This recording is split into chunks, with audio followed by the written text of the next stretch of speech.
My brother-in-law called my cooking inedible at Thanksgiving dinner, so I made sure he'd never forget the taste of humble pie. Xavier had been ruining family gatherings for 2 years, ever since he married my sister Delaney, but this time was different. He stood up mid-meal, grabbed his napkin, and announced that my grandmother's stuffing recipe tasted like wet cardboard mixed with disappointment. The silence that followed was deafening. Uncle Pete stopped carving the turkey. Cousin Miranda nearly choked on her wine. Mom's face went white as she stared at the table she'd spent 3 days preparing. Delaney looked mortified, whispering apologies that Xavier waved away like annoying flies. "I'm just being honest," he said, pulling out his phone. "This is why restaurants exist. I'm ordering something edible." That's when I saw it in Delaney's eyes. The same defeated look she'd worn for months. Xavier had been systematically destroying her confidence, and now he was humiliating our entire family. Something cold and calculating settled in my chest. "You're absolutely right," I said, standing with my sweetest smile. "Let me make you something special, something you'll never forget." I disappeared into the kitchen, my mind racing. For months I'd been documenting Xavier's behavior. Screenshots of his social media where he mocked Delaney, recordings of phone calls where he bragged about marrying into our family for money, photos of him with other women. I'd been waiting for the right moment to expose him. This was it.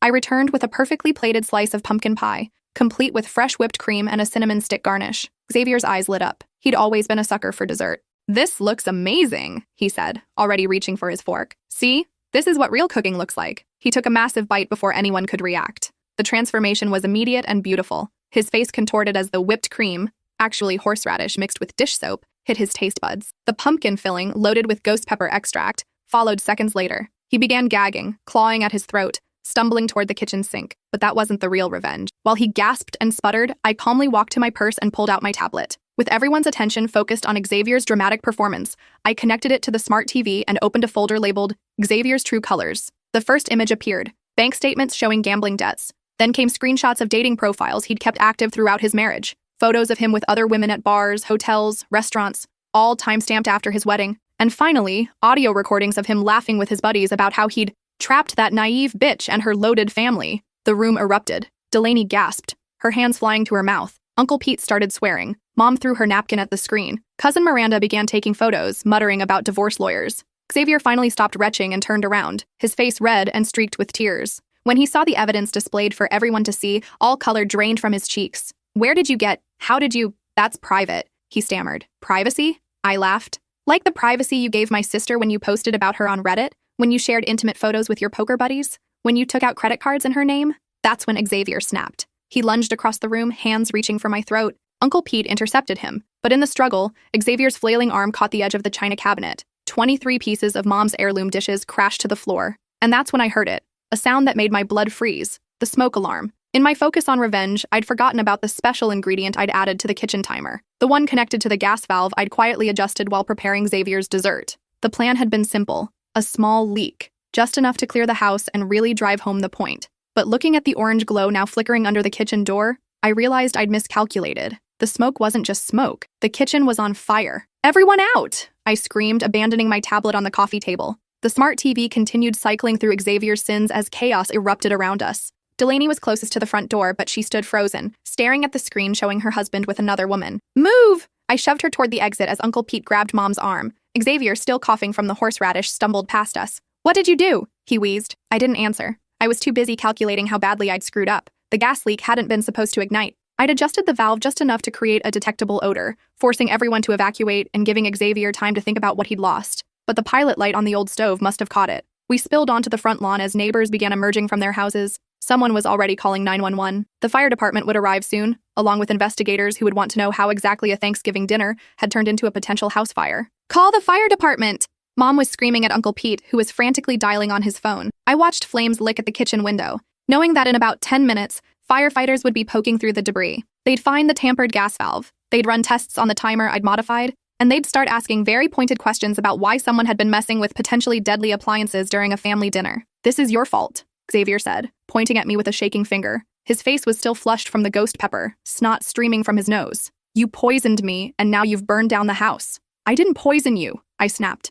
"It was horseradish and dish soap. You'll live." But the house fire? That was a different story. Delaney was crying, clutching her phone. The screen showed missed calls from divorce lawyers she'd apparently contacted weeks ago, so she'd been planning to leave him anyway. That made me feel slightly better about destroying her Thanksgiving. "How bad is it?" Mom asked, watching flames spread from the kitchen to the dining room. Her grandmother's antique table was probably already ash. I didn't answer because I was watching a much bigger problem unfold. Xavier had found his phone and was recording everything. The burning house, my family's shocked faces, and most importantly, me standing too calm for someone whose accident had just destroyed a house. "You planned this," he said, still recording. "You tried to kill me with that pie, and when that didn't work, you burned down the house." "That's insane," I said, but my voice sounded hollow even to me. The truth was, I had planned part of it. The evidence folder, the poisoned pie, even the gas leak, but not the fire. Never the fire. Sirens wailed in the distance, growing louder. Uncle Pete grabbed my arm. "What really happened in there?" I opened my mouth to lie, but Cousin Miranda was staring at me with wide eyes. "I saw you messing with something behind the stove," she said quietly. "Before you brought out the pie,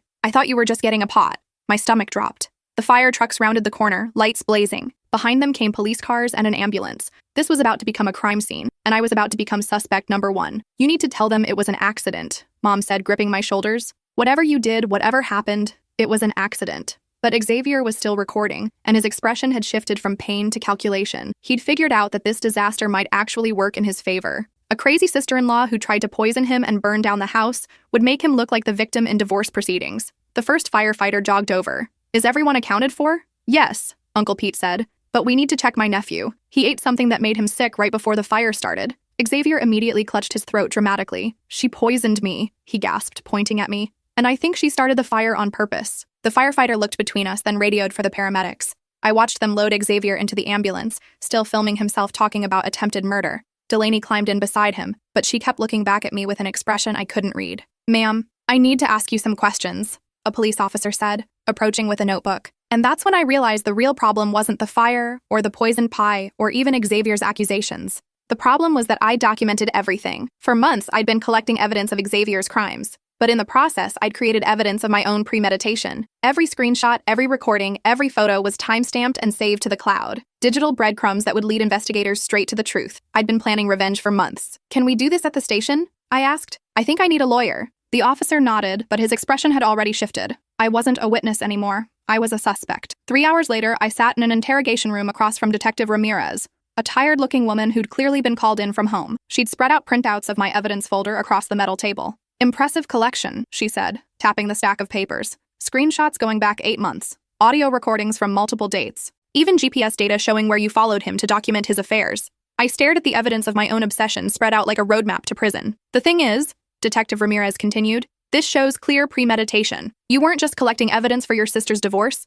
You were building a case for revenge." "I wanted to expose him," I said, "not hurt him. But you did hurt him. The horseradish and dish soap caused chemical burns in his mouth and throat. And then there's the gas leak." She pulled out a photograph of the kitchen timer, blackened but still recognizable. "Fire investigator found this connected to a modified gas valve. Someone with knowledge of appliance repair deliberately created a dangerous situation. My dad had been a plumber. I'd helped him on jobs since I was 12. Of course, I knew how to adjust a gas valve. I just wanted to clear the house," I said. "I never meant for it to catch fire. But you did mean to create a gas leak in a house full of people." I couldn't deny it. The evidence was all there in my own meticulous documentation. "Your brother-in-law is claiming attempted murder," Detective Ramirez said. "The district attorney is considering charges of aggravated assault, arson, and reckless endangerment." I thought about Xavier in the hospital, probably already calling reporters. He'd turned this into a media circus, painting himself as the victim of a deranged woman who tried to kill him for insulting her cooking. The irony wasn't lost on me. I'd spent months collecting evidence to destroy Xavier's credibility, only to create evidence that destroyed my own. "I want to make a deal," I said. Detective Ramirez raised an eyebrow. "What kind of deal?" I leaned forward. "I'll plead guilty to reckless endangerment if you arrest Xavier for fraud, identity theft, and adultery. I can prove all of it." "Adultery isn't a crime in this state," she said. "And the other charges. We'd need your sister to press charges." "She will," I said, hoping it was true, "once she sees everything I collected." But even as I said it, I wondered if Delaney would forgive me for burning down Mom's house to expose her husband's crimes. Some victories cost more than they're worth. Detective Ramirez gathered up the papers. "We'll be in touch. Try not to poison anyone else while you're waiting." She left me alone in the room with my reflection in the one-way mirror. I looked tired and older than my 28 years. This wasn't how I'd imagined revenge would feel. My phone buzzed with a text from Delaney. "Xavier's asking for $1 million to drop the charges. Says he'll settle for that and a public apology." Of course he was. Xavier had turned this into his retirement plan. I texted back, "Don't pay him anything. I'm not apologizing for exposing the truth." But sitting in that interrogation room, I wondered if the truth had been worth it. Mom's house was gone. I was facing felony charges. And Xavier was going to walk away richer and more vindicated than ever. The door opened and Detective Ramirez returned with a man in an expensive suit. "This is District Attorney Walsh," she said. "He wants to discuss your case." Walsh sat down across from me, spreading out a different set of papers. "Ms. Coleman, I've reviewed the evidence you collected on Xavier Hendricks. It's quite thorough. I blinked, surprised by his tone. I'd expected another lecture about attempted murder. The thing is, Walsh continued, we've been investigating Xavier for months. Insurance fraud specifically. He's filed 13 claims in the past 3 years, all for suspicious accidents. He showed me photographs of Xavier's previous homes and vehicles, all damaged in increasingly implausible ways. Your documentation of his spending habits and gambling debts helps establish motive, Walsh said. We think he's been staging accidents to collect insurance money. I stared at the photographs. You're saying he's done this before? We think so. And your house fire? Well, it fits the pattern. Xavier Hendricks has a history of being present when insured property is mysteriously destroyed. The room tilted. You think Xavier started the fire? We think he saw an opportunity, Detective Ramirez said. You created a gas leak, but security footage from a neighbor's house shows Xavier going back into the kitchen before the fire started. He was in there alone for almost 2 minutes. They showed me the grainy footage on a tablet. There was Xavier, stumbling toward the kitchen after the pie incident. But instead of going to the sink like we all thought, he'd gone deeper into the kitchen, out of view. What was he doing back there? I asked. We think he lit the gas, Walsh said. Turned your prank into a real fire so he could collect insurance money and frame you for attempted murder. 2 birds, 1 stone. I thought about Xavier's calculating expression as he filmed the burning house. His dramatic performance for the paramedics. The $1 million settlement demand. He's been planning this, I said. Probably since he married your sister, Detective Ramirez agreed. Access to your family's assets, insurance policies, property. Xavier's specialty is marrying into money, then finding ways to extract it. Walsh slid a plea agreement across the table. We'll drop all charges against you in exchange for your testimony against Xavier. Your evidence folder becomes part of our case. I picked up the pen but hesitated. What about my sister? She's already filed for divorce, Detective Ramirez said. Turns out she's been collecting her own evidence. Bank statements, credit reports, medical records from previous wives. Previous wives, plural. How many women has he done this to? I asked. At least 4 that we know of, Walsh said. Your sister reached out to them after the fire. They're all willing to testify. I signed the plea agreement, feeling lighter than I had in months. Xavier had underestimated both of us. He'd thought Delaney was naive and I was reckless. He'd been wrong on both counts. 6 months later, I sat in a courtroom watching Xavier get sentenced to 15 years for insurance fraud, identity theft, and attempted murder. The judge had reviewed all the evidence. His pattern of targeting vulnerable women, the staged accidents, the systematic financial abuse. Mr. Hendricks, the judge said, you've made a career of exploiting trust and manufacturing tragedy for profit. The court finds your actions particularly heinous because of the psychological damage inflicted on your victims. Xavier's lawyer had tried to paint me as the real criminal, a vengeful woman who tried to murder her brother-in-law over a dinner insult. But the evidence told a different story. Xavier's fingerprints on the gas valve, adjusted after my initial tampering, security footage showing him alone in the kitchen, bank records revealing he'd increased the house insurance just 2 months earlier. Delaney testified about the years of emotional abuse, the stolen money, the other women. She'd become a different person on the witness stand, strong, articulate, angry in all the right ways. He told me I was lucky he married me, she said, that no one else would want damaged goods. But I wasn't damaged when I met him. He made me that way. The 4 previous wives testified too. A pattern emerged of Xavier selecting emotionally vulnerable women, isolating them from family and friends, then systematically destroying their self-worth while stealing their assets. When he was done with them, he'd stage an accident and disappear with the insurance money. I'd been his insurance policy with our family, literally. If his marriage to Delaney didn't work out, he could always claim I'd tried to kill him and sue for damages. After the sentencing, Delaney and I stood outside the courthouse together. The past year had aged us both, but in different ways. She looked stronger. I looked exhausted. Thank you, she said, for collecting all that evidence, for being willing to burn everything down to save me. I almost did burn everything down, I said. I'm sorry about Mom's house. Mom's fine. Insurance covered most of it, and she's happier in her new apartment. Says it's easier to clean. We walked to our cars in comfortable silence. Delaney had moved back home during the trial, sleeping in her old bedroom while she figured out her next steps. I'd been crashing on friends' couches, unable to face living alone after everything that had happened. "Want to grab dinner?" she asked. I found this great Thai place that definitely doesn't serve wet cardboard mixed with disappointment. I laughed. The first real laugh I'd had in months. As long as you're not cooking, deal. But next Thanksgiving, you're banned from the kitchen. I'm ordering from a restaurant. Xavier would approve, I said. Xavier can rot in prison, Delaney replied cheerfully. We drove to the Thai place and ordered enough food for 4 people. Delaney told me about her new job at a women's shelter, helping other victims of financial abuse. I told her about my plans to finish my degree in criminal justice, maybe work for the district attorney's office. We make a good team, she said, stealing pad thai from my plate. Maybe we should go into business together. Sisters Investigative Services. Our first case could be finding out why Thai food tastes so much better than anything I've ever cooked, I said. Some mysteries are better left unsolved, Delaney replied. But sitting there with my sister, sharing a meal without fear or manipulation or hidden agendas, I realized some mysteries were worth solving, like how to rebuild trust after betrayal, how to find strength after being broken, how to create something good from the ashes of something terrible. Xavier had tried to destroy us both, but we'd survived. More than survived. We'd won. The next morning, I woke up in my sister's old bedroom to the smell of coffee and actual edible breakfast. Delaney was in the kitchen, humming while she made pancakes that didn't taste like cardboard. "Sleep well?" she asked, sliding a plate toward me. "Better than I have in months,"